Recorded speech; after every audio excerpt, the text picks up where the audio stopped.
Okay, Ireland have beaten Tonga 59-16 up in Nantes in Brittany in the Rugby World Cup. Let's get the camera right there. There were periods in this game where Ireland didn't have the intensity levels I think they're going to require later in the tournament. They looked a little bit unsettled in the first 20 minutes of the first half. And there was a period at the beginning of the second half when all the changes were taking place that, again, they didn't quite have that energy level. But for a good, I'm going to say 50 minutes, they were outstanding. Tonga had their moments, especially at the end of the first half and at the beginning of the second half. They really challenged that Irish defence. But let's have a look at the scoring quickly. Sexton slotted the first penalty on 7 minutes. Havili slotted his first penalty on 16 minutes. And it's at this point that Ireland haven't quite gained control of the game. Tonga are hanging in there and giving some challenges to Ireland as well. Most of the actions in the middle third of the field. But slowly but surely Ireland gain that territory. And the territory game is important. Also, the Tongan line-out is malfunctioning a little bit, so they're losing on that set play. Ireland's set play was fantastic, so the set play area was a weakness for Tonga, especially the line-out. That's where I think Ireland had some advantage, but at first 20 minutes, Ireland hadn't fully settled into the game. They looked, I wouldn't say nervy, but they weren't at their best. There was a few mistakes in there, knock-ons, penalties, free kicks. They weren't quite at their best, but sometimes you can win by not playing well, and then the next 20 minutes happens. So the Porter's try is disallowed. It is a knock-on by Mac Hansen in the build-up. It's a very slight knock-on, very good bit of TMO work because it's given on the field. But that wakes Ireland up, and then there's just a period in about 20 minutes where they completely rip Tonga to pieces. You've got Burns' try on 21 minutes. Good support play. Havili does slot a penalty on 23 minutes. Then you've got the Doris try on 26 minutes. Very similar to Burns' try, really. The support running is fantastic. The line breaks are fantastic. You've got to see it when a player makes a line break with Ireland. There's always players in support positions around the ball carrier and around the ball. So that's some good play there. Mac Hansen's try is the best try of the lot, in my opinion. Both wingers had tries today, but Mac Hansen's try is pretty fantastic, if I'm being honest. A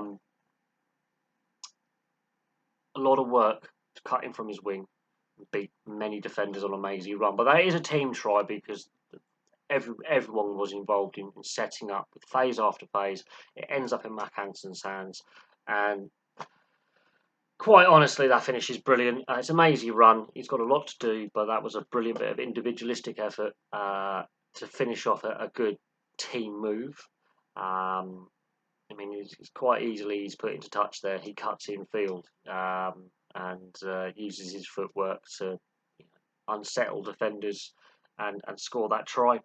Sexton's try, again, look, it's the record-breaking points scored by Jonny Sexton, but again, it's a good support play. Not only is Sexton going for the try line, but he has players in support, and they would support in 2s, 3s, and 4s. But that's a brilliant try, and he's well deserved as Ireland's now record point scorer, overtaking the great Ronan O'Gara. I think he's one of in the top 4 or 5 for point scoring in international rugby union. He's been a fantastic servant to the game, and every game he plays could be his last game. So Jonny Sexton wants to go out on a high at this World Cup, but he had a fantastic performance in the first half. That's the bonus point. Then the Mahoney yellow card. Look, it is a penalty. There's no arguing about that. But Wayne Barnes did not give a team warning, and I regularly criticise Wayne Barnes, the referee. He's very inconsistent from one game to the next. He did not give a team warning there, but they were very close to their try line. There's the potential for Tonga to score a try. I think that's where we're getting that professional foul from, but no team warning was given. So Ireland can raise a few complaints there. But it's at this point that Tonga are now besieging the Ireland line. They do get a try through for Fifita, and Havili does convert. I think Ireland will be a bit frustrated that they've conceded a try and they haven't kept Tonga out, considering that it was only a brief spell where Tonga were really battering the Ireland line. They didn't have many chances down in the 22 because their line-out was all over the place. Half-time comes. It's 31-13. The second half, Avili slots a penalty on 43 minutes, and you're thinking this yellow card period could be a little bit more than just your average of a try, maybe a penalty. Ireland could wobble here. In the end, Mahoney comes back on. They concede no more points. And then after that, they have to resettle. It's very similar to the first half. They look a little bit disjointed, a lot of substitutions. The energy goes out the game. And then the Herring disallowed try. It's a double movement. We've seen another one like this in a previous game where the player has propelled himself when his knees are on the ground, technically tackled, which is a shame. But within a few minutes, Lowe scores his try. So both Irish wingers have got on the score sheet, which is good to see.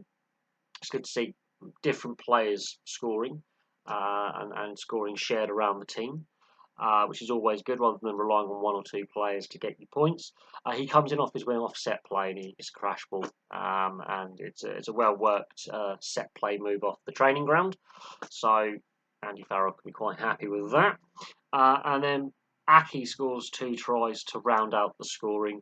They're all converted. Aki's had a very, very good game. He did create some good line breaks for other players and was very creative. But he's a tireless workhorse for the team. He does do some hard carries.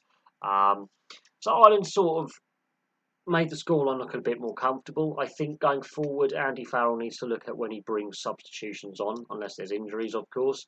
That did disrupt Ireland a little bit. Tonga is an interesting one, like all Pacific Island nations. I think Fiji are the strongest of the Pacific Island nations. They've really taken that next step. Tonga and Samoa are a step behind. They hadn't played enough test matches in the last 4 years. Yes, COVID did wipe out all of their 2020 potential test matches. But take that aside, World Rugby seriously needs to look at really improving the test calendar for Tier 2 and Tier 3 nations. There used to be the Pacific Nations Championship, which is their version of the Six Nations back in the day, very similar to the America's Rugby Championship for Uruguay and Chile back in the day. These competitions don't exist anymore. They need to bring them back. They do need to bring them back. They were fantastic competitions. The US and Canada used to be involved in both at various points, and that meant you're getting regular test matches over a period in the season where the team comes together into a training camp, and it's like a World Cup pool stage. You're in camp for a good couple of weeks. You play 4 or 5 test matches, very similar to the Six Nations, and you build those combinations. You can bring players through. You can sort out pathways. They don't have these competitions anymore, and World Rugby needs to look at bringing back competitions like that for these Tier 2 and Tier 3 nations, so they can play each other. And then, obviously, when it comes to the various summer and summer tours and the Northern Hemisphere tours and the Southern Hemisphere nations come, actually getting these lower-ranked Tier 2 and Tier 3 nations, who've obviously massively improved from where they were in the early days of professionalism, more game time. Because these Tongans, individually, they are skilled players. They are all professional. They play all over the world. A lot play in England and France. Some do play in the Super Rugby. They play all over the world. They're fantastic players. They've got fantastic skill. It's just knitting all that individual talent into a team. I don't think Tonga played badly. I just think there's that golfing, quality, class, and organisation. They did pose some challenges towards Ireland, and Ireland scored in blitzes. So there's a 20-minute spell in the first half, and there's a 20-minute spell in the second half where Ireland just steamrolled them. But there's that period around half time and that period in the first 20 minutes where the first 20 minutes was an arm wrestle where Ireland weren't allowed to settle into their game plan. Then there's the yellow card 10-minute spell where Tonga are on top, and they do take points. They take advantage of that. But other than that, they didn't get down the Ireland end nearly enough. They need to work on their line-out. That malfunctioned, and so they lose that bit of set play. The scrum was pretty even. There wasn't a lot of issues at scrum time. It was mostly line-out, but Tonga fell apart a little bit. And in defence, too many individual reads rather than coming up as a unit. Some big hits going in, but then that creates gaps and mismatches when you're shooting out the line. Some of the handling did let them down. That final pass was a bit forced. They've got the handling skills. There's no doubt on their ability to throw the ball around and have some fun. And also some of their in-game kicking tactically, they got a little bit wrong, which invites pressure back onto you. But I think Tonga are going to win some games in the pool stages. They may cause some upsets. They are the last team to start.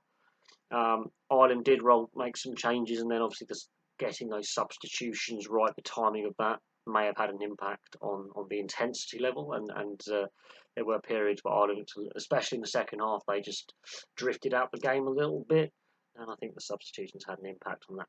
But there we go. Ireland have now had 2 bonus point wins to start their World Cup campaign. I think they look better in this game than at times in the Romania game, even though they had a very thumping win over Romania.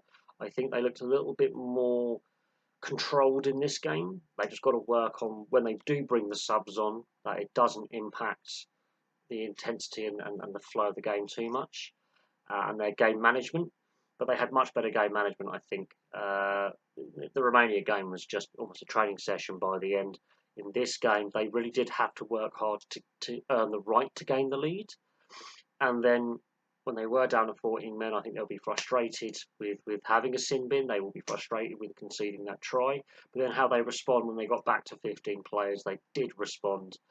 They had that little wobbly spell. They responded. But I do think there's still room for improvement in this Ireland side going forward.